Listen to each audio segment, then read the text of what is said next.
सबसे पहले आप ये आपका लिटरेचर का क्विज है, मेटाफिजिकल पोइट्री के ऊपर। मेटाफिजिकल पोइट्री के ऊपर 13 क्वेश्चंस हैं। एक तो ये वाला क्विज लो, एक आपके पास एक मिक्स्ड लिटरेचर का क्विज है जिसमें कि 18 क्वेश्चंस हैं। ओके, तो ये आप दो अलग वीडियोस में ले लो, एक तो मेटाफिजिकल अभी और अगली वीडियो आप मिक्स्ड लिटरेचर का क्विज ले लो जिसमें हम एलिजी का सबसे पहले मेन फीचर्स देख लेंगे। Alright, metaphysical poets, metaphysical poets, metaphysical poets. पहले तो आप समझो मेटाफिजिकल पोएट्स कौन है, क्या है। Metaphysical poets is a label, ये नाम दिया गया है, often attached to a loosely connected group of 17th century poets। 17वीं शताब्दी के कवियों के लिए, कुछ कवियों के लिए जो कि 17वीं शताब्दी को बिलोंग करते थे, जिनमें से मुख्य है among whom the central figures are John Donne, George Herbert, Henry Vaughan, Andrew Marvell and Richard Crashaw। ये सब 17वीं शताब्दी के कवि थे और इन लोगों को मेटाफिजिकल पोएट्स का लेबल दिया गया है। अन्य लोग, एक आध और नाम है, एब्राहम काउले एंड थॉमस ट्रैहर्न। अगर आपसे पूछा जाए which of these was not या who among these was not a metaphysical poet, तो आपको चार नाम देकर वो पूछ सकते हैं कि इनमें से कौन नहीं था। ये लिस्ट वाले सारे आपके मेटाफिजिकल पोएट्स हैं 17वीं शताब्दी के, यूं तो और भी हैं बट आपको वो 17th सेंचुरी ही देंगे और एक नाम होगा जो इस लिस्ट से बाहर होगा, बस ये याद रखो। मैंने घर पे बनाया था मेन फीचर्स पॉइंट्स में, वो शीट शायद घर पे रह गया, कोई बात नहीं, मैं घर जाके ग्रुप पे डाल दूंगी, अभी जब घर जाऊंगी तो ले आऊंगी। और ये मेन फीचर्स हैं। मेन फीचर्स क्या है मेटाफिजिकल पोइट्री के? मेटाफिजिकल पोइट्री के मेन फीचर्स ये हैं कि ये फिजिकल की बात नहीं करते। फिजिकल क्या होता है? आंख, नाक, कान, हमारे पांचों इंद्रियों के माध्यम से हम जिन चीजों को अनुभव करते हैं, संसार को अनुभव करते हैं, आंखों से देखते हैं, कानों से सुनते हैं, खुशबू लेते हैं, स्वाद लेते हैं, छूकर महसूस करते हैं, ये सारी चीजें फिजिकल हैं। कुछ चीजें इनके परे हटकर है, कुछ चीजें इनके परे हटकर है भी, और उन्हें हम आंखों से नहीं देख सकते, कानों से नहीं सुन सकते, खुशबू नहीं ले सकते, स्वाद नहीं ले सकते, छूकर महसूस नहीं कर सकते। ये सारी चीजें आपकी मेटाफिजिकल है। ईश्वर मेटाफिजिकल है। ईश्वर को आंखों से नहीं देख सको, कानों से नहीं सुन सको, छू नहीं सको, महसूस खुशबू लेकर नहीं कर सको और खैर टेस्ट तो कर ही ना सको, तो ये ईश्वर जो है आपके, ये आपके मेटाफिजिकल हो गए। उसी तरीके से डेथ, देखो डेथ को मृत को देख सकते हो, मृत को देख सकते हो, डेड को देख सकते हो, डेड एनिमल उसको देख सकते हो। डेथ को मतलब जो प्राण लेता है उसको नहीं देख सकते, इसलिए डेथ आपका मेटाफिजिकल हो जाता है ना। आपकी सारी ह्यूमन इमोशंस मेटाफिजिकल है। इमोशंस मतलब ये पोइट्री हमेशा भावनाओं के ऊपर होती है, पोइट्री तो भावनाओं के ऊपर ही होती है। मेटाफिजिकल कब हो जाती है? जब उनके ऊपर विचार विमर्श किया जाए, तब वो सारी चीजें फिलॉसफी की तरह आप उन पर डिस्कशन चलाओ तो वो मेटाफिजिकल हो जाती है। Is that clear? उसी तरह से आत्मा मेटाफिजिकल है। ओके, फिजिकल दुनिया में हम जिन चीजों को देख सकते हैं उनसे परे हटकर मेटाफिजिकल होता है। याद रखो, जिन चीजों का जवाब विज्ञान दे देता है वो फिजिकल हो जाता है। ओके, जब किसी चीज का जवाब साइंस नहीं दे पा रहा, अब वो मेटाफिजिकल हो गया। Is this clear? कवि का टोन एक चतुर वकील की तरह होगा, तर्क पे तर्क देगा, अपनी बात को सही साबित करने के लिए, प्रूव करने के लिए। और इसमें बहुत अलग हटकर, भाई जैसे आप ऑर्डिनरी पोइट्री पढ़ते हो, आप सिमिली पढ़ते हो, मेटाफर पढ़ते हो, एलिटरेशन पढ़ते हो, पर जो मेटाफिजिकल पोइट्री होती है उनके मेन अलंकार पन और पैराडॉक्स होता है। मैंने क्वेश्चंस में सारा कवर कर दिया, डोंट वरी, और वो मैं पॉइंट्स घर जाके ग्रुप पे डाल दूंगी, है ना, जो मैंने अभी आपको पॉइंट्स गिनाए। ओके, और एक और बात कि कंसीट, बहुत क्या हो रहा है वो रामवीर, क्या करूं, कहा इधर,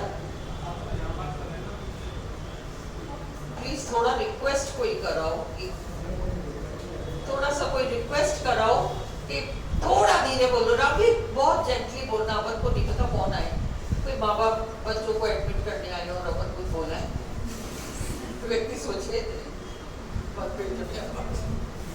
ऐसा भी नहीं हो। क्लियर? और मेटाफिजिकल पोइट्री में कंसीट का इस्तेमाल होगा। कंसीट क्या होता है? कंसीट एक एलैबोरेट, विस्तृत, कॉम्प्लेक्स मेटाफर होगा, जटिल मेटाफर होगा। ये सारे पॉइंट्स मैंने लिख रखे, मैं घर जाती डाल दूंगी, ठीक है? अब देखो, ये आपके मेन कवि हैं। अब हम क्वेश्चंस देखें। आप केवल क्वेश्चंस और आंसर्स देख जाओ, अब कुछ पढ़ने की जरूरत नहीं है। Who is recognized, किसको पहचाना गया है, माना गया है as the founder of metaphysical poetry? Metaphysical poetry की शुरुआत करने वाला कवि किसको माना गया है? John Donne. जॉन डन को माना गया है। John Donne, Andrew marvel, George Herbert, Samuel Johnson. John Donne हमारा आंसर है। Next, which of the following would not be considered as a metaphysical question? ये एक important question है और इसको समझो। इनमें से, निम्न में से किस प्रश्न को मेटाफिजिकल प्रश्न नहीं माना जाएगा? सबसे पहले, ईश्वर है क्या? ये मेटाफिजिकल प्रश्न है। आत्मा नाम की कोई चीज होती है क्या? मेटाफिजिकल प्रश्न है। क्या हमारा भविष्य पूर्व निर्मित है? Metaphysical question. पानी बर्फ में कैसे परिवर्तित होता है? ये मेटाफिजिकल क्वेश्चन नहीं है। जिस चीज का जवाब विज्ञान दे सकता है वो आपका मेटाफिजिकल नहीं है। Which is not a feature of metaphysical poetry? निम्न में से कौन सा मेटाफिजिकल पोइट्री का फीचर, लक्षण नहीं है? सबसे पहले, metaphysical poetry aims at startling the readers, पाठकों को चौंका देता है metaphysical poetry with its paradoxes and conceits.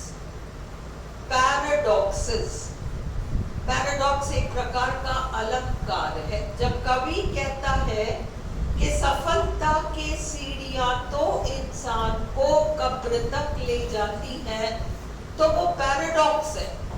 सफलता की सीढ़ियां इंसान को कब्र तक ले जाती हैं। हम पहली बार सुनेंगे तो लगेगा ये क्या कह दिया, बट गहराई से विचारेंगे तो समझ में आएगा कि सफलता की चाहे किस भी चोटी को छू लो, उसके बाद एक न एक दिन तो कब्र में ही इंसान जाता है। ये इसका सेंस है। तो दूसरा, इट कंपेयर्स, मेटाफिजिकल पोइट्री में तुलनाएं की जाती हैं डिसिमिलर थिंग्स, भिन्न भिन्न चीजों को, like a marriage bed and a flea. कहाँ विवाह का मंडप और कहाँ मच्छर जैसा कीड़ा, और दोनों की तुलना करके ये साबित किया कि दोनों एक ही है। मतलब जैसे ऊटपटांग कंपैरिजंस है ना। अभी ये कंसीट है, इस तरीके की ऊटपटांग कंपैरिजंस को कंसीट कहते हैं। एक प्रेमी है और एक प्रेमिका है, और प्रेमी क्या कर, वो एक मच्छर आ जाता है, मच्छर जैसा एक कीड़ा, फ्ली, मच्छर ही समझ लो, हालांकि फ्ली मच्छर नहीं होता। बट अब ये जो कीड़ा है वो पहले प्रेमी के खून को एक बूंद चूस लेता है, फिर प्रेमिका का खून एक बूंद चूस लेता है, और लवर कहता है लो साहब हम दोनों तो एक हो गए, ये हमारा विवाह मंडप है, वो मच्छर। अब ये क्या हुआ, कंसीट हो गया। ऊटपटांग comparison is a conceit.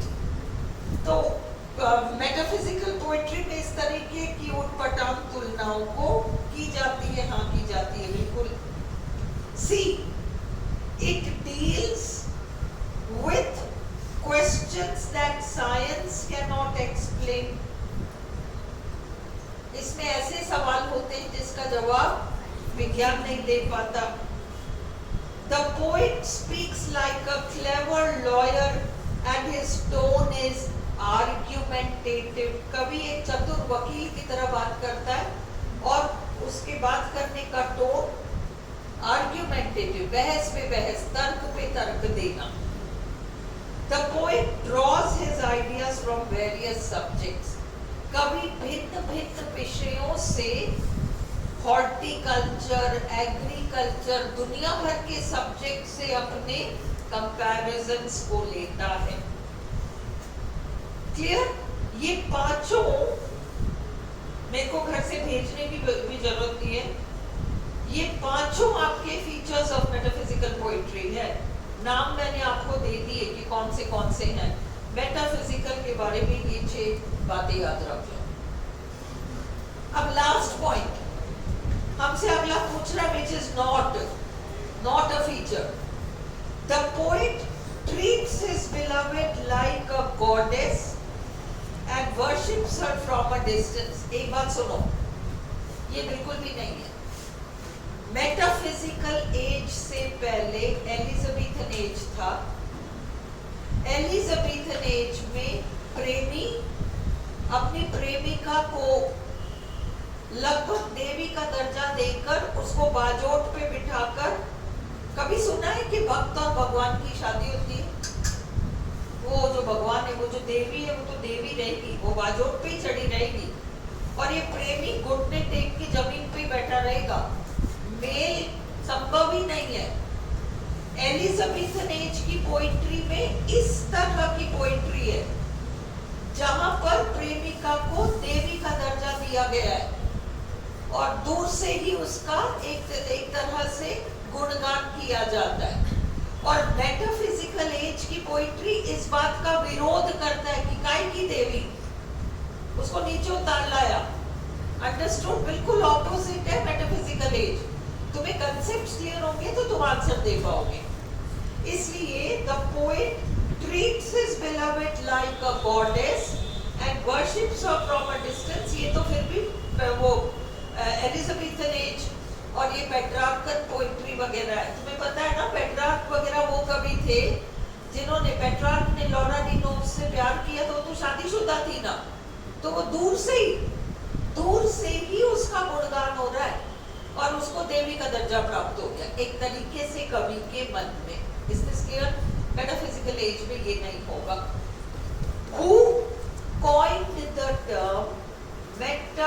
Metaphysical poets.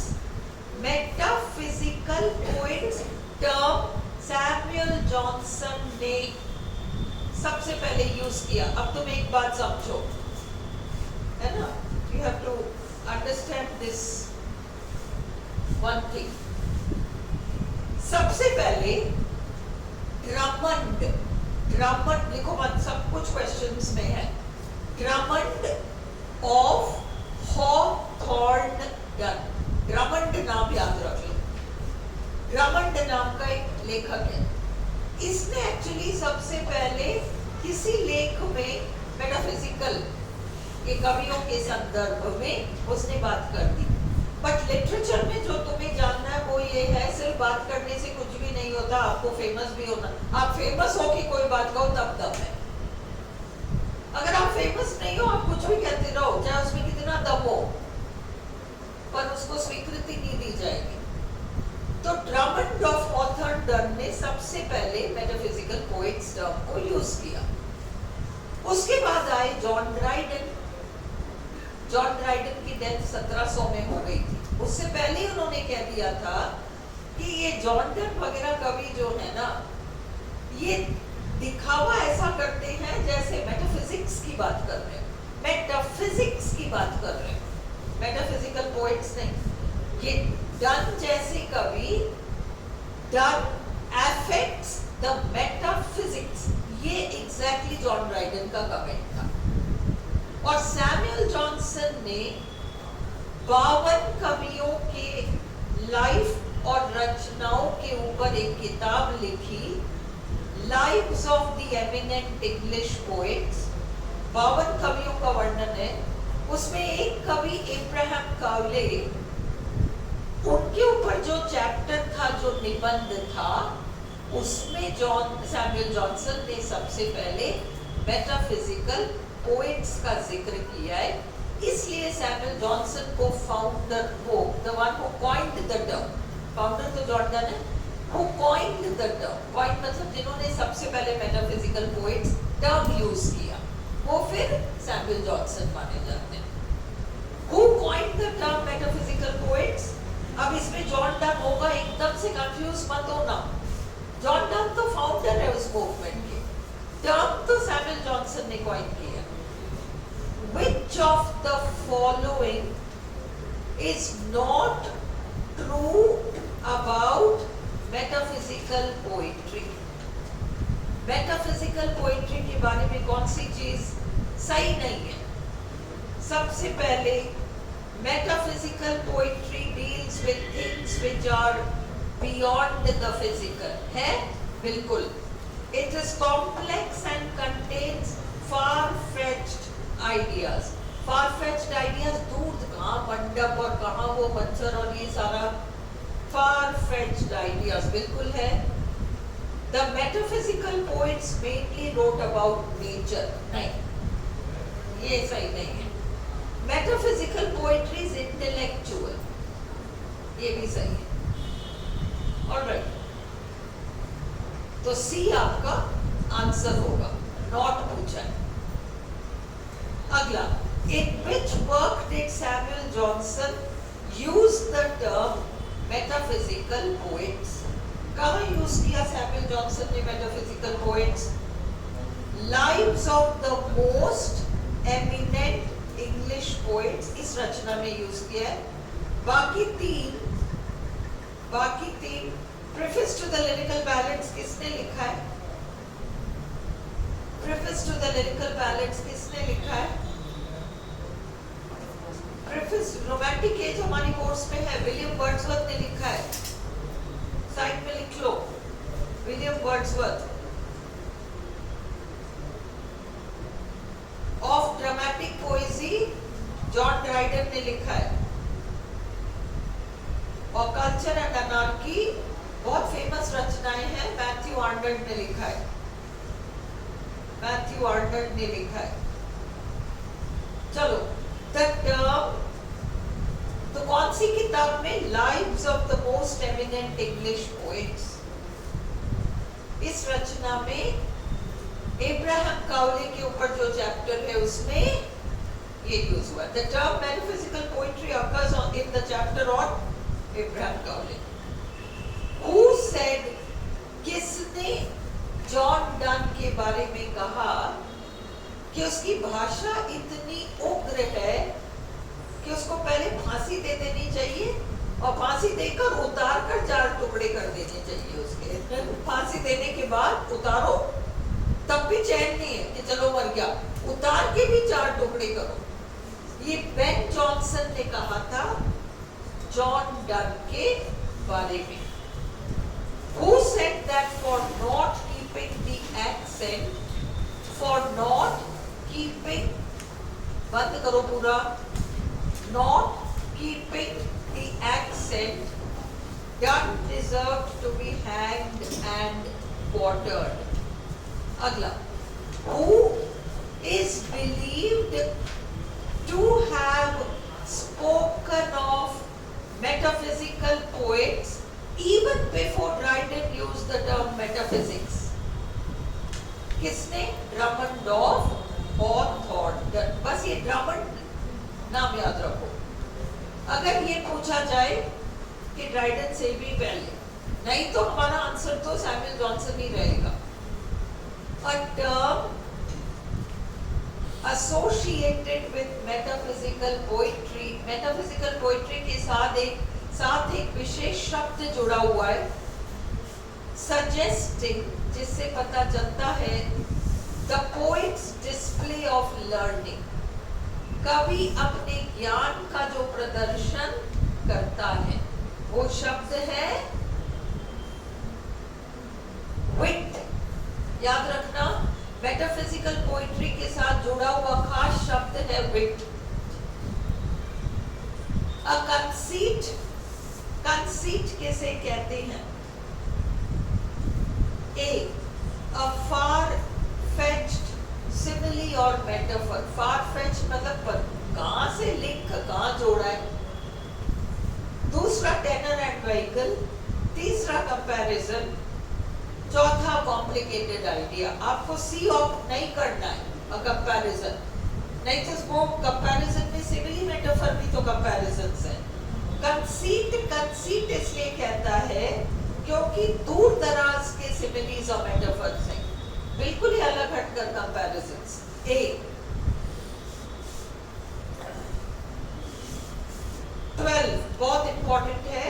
Who defined, किसने परिभाषित किया मेटाफिजिकल कवियों के ज्ञान को डिस्कॉर्डिया कॉन्कॉर्स के नाम से.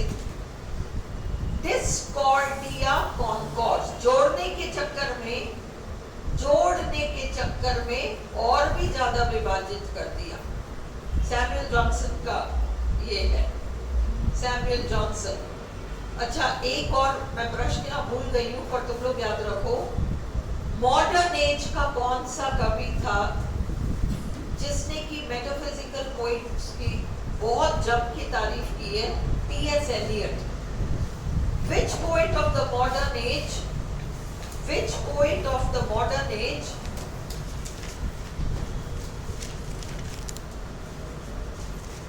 Which poet of the modern age